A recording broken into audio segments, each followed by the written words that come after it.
Hi, welcome to Village Church Connections. I'm Scott Ading, the employee chaplain, and I'm here with Pastor Andy Hawkins. And we want to let you know a little bit what's coming up on the weekend. That's right.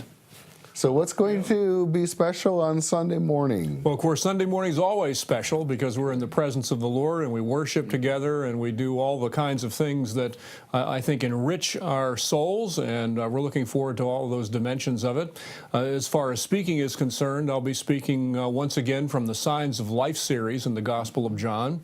We've been sort of camped out in the third chapter for a while, and but there are a couple of verses there in which Jesus refers to an Old Testament story which gives us a wonderful picture of salvation. And so the title of the message is The Serpent and the Son of Man.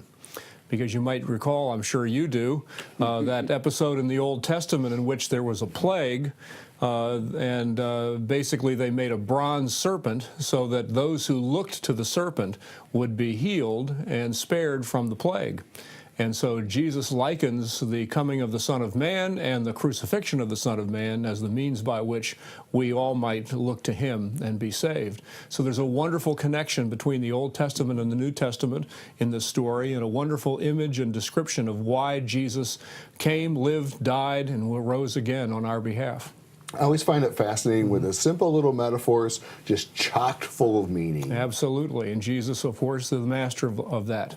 Wonderful. Yep. And Sunday evening? Yeah, Sunday evening is what we do every quarter or so, and that's where we have a healing service.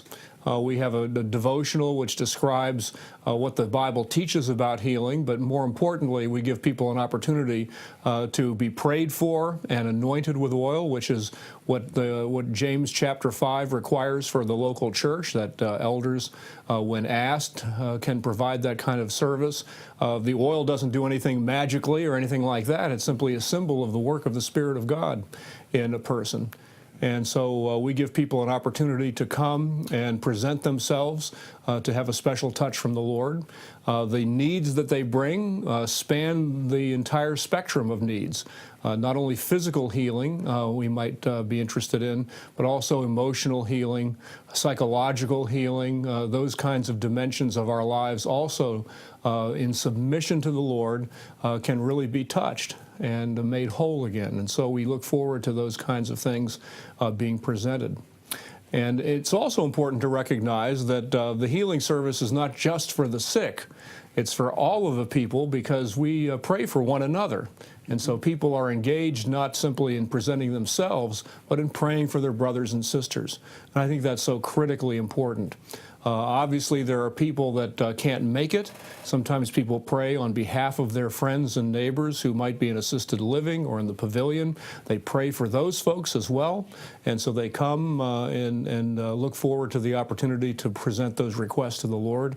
They present themselves for healing touches, or they just simply pray for one another, who other friends and neighbors who have presented themselves for healing. It's an important service for the community here in Shell Point and in the Village Church to really get connected and find the healing touch of the Lord. Very good. I know I'm looking forward. I always find those healing services very rich. Absolutely. And impactful in my life. Yes. So good. We're looking forward to it. So we hope that you will join us. And this has been Village Church Connections.